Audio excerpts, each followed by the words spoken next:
droit à la dictature. Mais oui, c'est ça la vérité. On ne peut pas, très franchement, faire prendre des mesures comme ça, sans motivation, sans notification. Et je dénonce particulièrement le caractère tendant à humilier les gens et à les mettre dans la difficulté. Je ne peux pas comprendre que quelqu'un puisse acheter son billet d'avion, arriver à l'aéroport, l'État, à travers la police, a tous les moyens de l'arrêter tout de suite et de lui dire vous ne pouvez pas voyager. Mais dans tous les cas que j'ai vus, on a attendu que les gens aient enregistré et qu'ils soient sur le point d'embarquer pour qu'on leur notifie qu'ils ne pouvaient pas voyager. Ce qui veut dire que vous perdez votre billet. Un billet d'avion, ça coûte cher quand même. Mais c'est plus simple de dire aux gens, vous ne pouvez pas voyager, ils retournent chez eux et ils se débrouillent pour se réorganiser. Mais c'est comme si, quelque part, on se dit, bon, bàyyi leen rek, ils vont voir. Moi, c'est cet état d'esprit-là qui renvoie à un esprit donc très belliqueux, qui renvoie à une ambiance à la limite de navétane, que je ne comprends pas. Quel que soit par ailleurs ce que les tenants du pouvoir ont vécu, que ce soit juste ou pas juste, aujourd'hui ils sont les tenants de l'État. Ça veut dire qu'ils sont au-dessus de tout. Ils devraient être au-dessus de tout. Et c'est pas le cas? Y compris, non, parce que arrêter les gens comme ça, je pense pas qu'ils en aient besoin. Surtout qu'il y a des personnalités, franchement, prendre quelqu'un qui n'a aucune volonté de fuir ou aucune volonté de ne pas répondre à la justice si il devait être convoqué. Je pense que c'est simplement tenter de l'humilier. Bref, franchement, je pense que on ne peut pas dire que c'est du fait divers, mais c'est de l'agitation inutile pour l'État et inutile pour le pays, parce que quand même ça ternit l'image de marque du pays. Mais qu'est-ce que ça vous fait, vous, par exemple, Monsieur Aliou Sall, être parmi ceux qu'on qualifie à tort et à raison, voire à tort ou à raison d'être parmi les délinquants ou les bandits ou les... Mais dans ce cas, moi, je suis presque un récidiviste, puisque moi, le nombre de fois où j'ai été convoqué par la police, la justice, etc., ne se compte pas, alors même que mon frère était président de la République. Donc je ne serais point surpris. Vous parlez de l'histoire des 400 000 que vous devriez à tout l'histoire de à même chaque Sénégalais. 400 000, c'est divisé par le nombre de Sénégalais à l'époque. Mais on parlait bien de, je crois, 6 000 milliards. Donc, bref, beaucoup d'histoires rocambolesques et incroyables. Mais ça veut dire que, franchement, moi, je ne me laisse pas perturber par cela. Alors, d'autant plus que, très sincèrement, je ne m'attends pas de la part de ces tenants du pouvoir d'être fair play ou d'être démocrate ou d'être élégant dans leur démarche. Vous pensez que c'est quand même des gens qui ont théorisé l'insurrection, qui l'ont assumé et qui ont essayé de mettre ça en œuvre.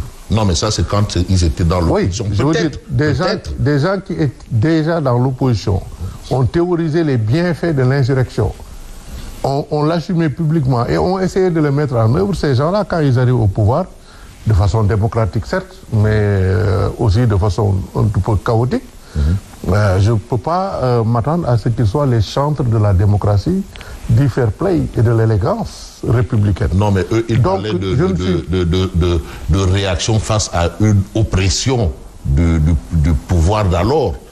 Oui.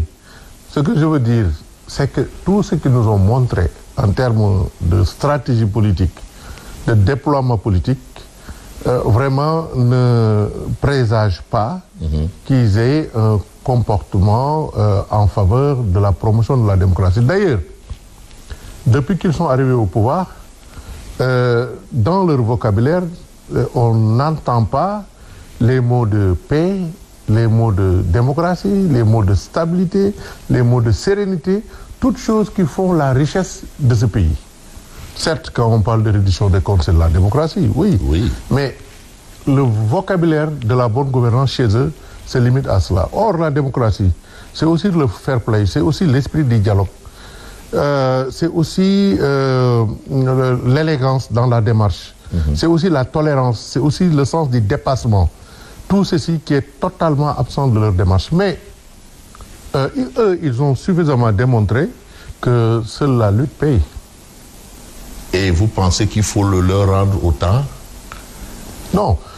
Actuellement, c'est eux qui rendent. C'est comme s'il y a une sorte de vengeance qu'ils cherchent à prendre sur les gens. Encore qu'il faut se venger éventuellement sur des gens qui vous ont fait du tort.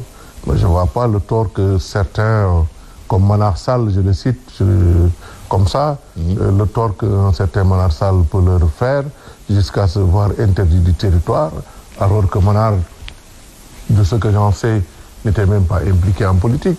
Je vois d'autres personnalités. Moi, mon cas ne me choque pas, mais il y a certains cas qui me surprennent totalement. Mais de toutes les façons, je ne pense pas que ce soit utile pour eux. Ce qui est étonnant chez certains, c'est de ne pas avoir la capacité de tirer les leçons de ce qu'eux-mêmes ont vécu.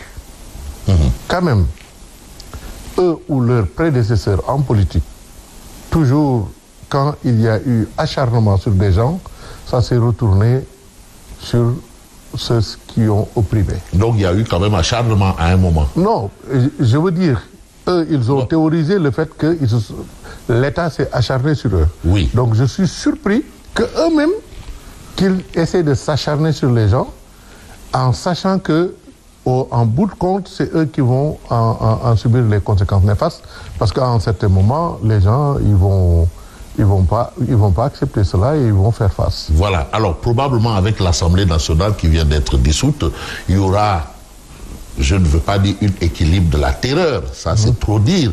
Il y aura peut-être équilibre des forces. Et aujourd'hui, vous êtes très bien engagé dans ce qu'on appelle la nouvelle responsabilité. Certains vous chahutent en disant, mais oui, mais et l'ancienne responsabilité, ça veut dire quoi?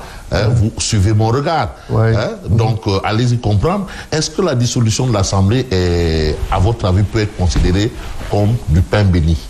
Très franchement, je pense que c'était une bonne chose. Parce que cette élection présidentielle, je l'ai dit tantôt, s'est passée de façon un peu chaotique pour tout le monde. Et je suis sûr qu'une élection parlementaire, comme celle que nous allons vivre, permettra aux Sénégalais de s'exprimer dans une ambiance de sérénité et donnera forcément une diversité tout à fait différente des résultats que nous avons connus à la présidentielle, qui était une sorte de référendum anti-Benno. C'est toujours difficile de faire des prévisions en matière électorale, mais je suis sûr et certain que le pouvoir en place obtiendrait très difficilement le score obtenu dans un contexte de frustration des populations, de frustration de l'électorat et d'ambiance de sanctions contre Benno. Donc c'est tout à fait logique qu'on puisse s'attendre à un tassement de le résultat, même si évidemment l'histoire électorale a montré aussi qu'à chaque fois qu'on gagne une élection présidentielle, on est un peu porté par la dynamique de cette victoire. Mais l'histoire a aussi montré que les résultats aux législatives sont toujours moindres comparés à ceux qu'on a obtenus à la présidentielle. Donc on peut s'attendre à un tassement, et s'il y a un tassement, il faut s'attendre à ce qu'il y ait probablement une sorte d'équilibre, pour ne pas dire une sorte de cohabitation à l'Assemblée nationale. Vous pensez réellement que le président de l'Assemblée nationale peut venir de l'opposition avec ces gens-là, quand même, qui jusque-là continuent de bénéficier quelque part un peu de la confiance des électeurs? La confiance des électeurs, on ne peut la mesurer qu'après l'élection. Parce que les Sénégalais, ils sont libres, ils sont matures, et ils vont voter librement, je l'espère. Et c'est en ce moment seulement qu'on saura qui représente quoi dans l'Assemblée nationale. Le pouvoir en place, le président Bassirou Diomaye Faye a été élu démocratiquement par 54% de l'électorat. Ça ne veut pas dire que 54% de l'électorat va leur faire confiance après 6 mois d'exercice du pouvoir, qui n'a pas quand même démontré vraiment de bonnes intentions, qui n'a pas démontré de l'efficacité dans la gouvernance publique et qui n'a pas démontré une amélioration de la vie des Sénégalais. Donc on peut s'attendre évidemment qu'il y ait un tassement, et ça je crois que c'est tout à fait objectif et logique. Et dans ce cas-là, il faut qu'on se prépare à avoir un modèle beaucoup plus équilibré à l'Assemblée nationale. On l'a d'ailleurs connu, parce que le pouvoir sortant avait obtenu à peine la majorité. Je crois qu'on entre dans une phase de modernité de notre parlementarisme, comme dans d'autres pays démocratiques, où le jeu parlementaire va être beaucoup plus diversifié et beaucoup plus démocratique, beaucoup plus équilibré que ce qu'on a connu à travers des majorités mécaniques. Mais oui, mais quand vous voulez m'expliquer que ceux qui ont été sanctionnés ou vomis par le peuple il y a moins de 6 mois peuvent encore bénéficier du soutien de ce même peuple 6 mois après, est-ce que aussi il n'y a pas un peu de confusion? Ce n'est pas une approche manichéenne consistant à dire il y a les mauvais et les bons. Et je ne crois pas que les Sénégalais aient cette perception-là. Il y a des mauvais de tous les bords et il y a des bons de tous les bords. Moi, je ne fais pas partie de ceux qui considèrent que tout est mauvais dans ce que les tenants actuels du pouvoir font.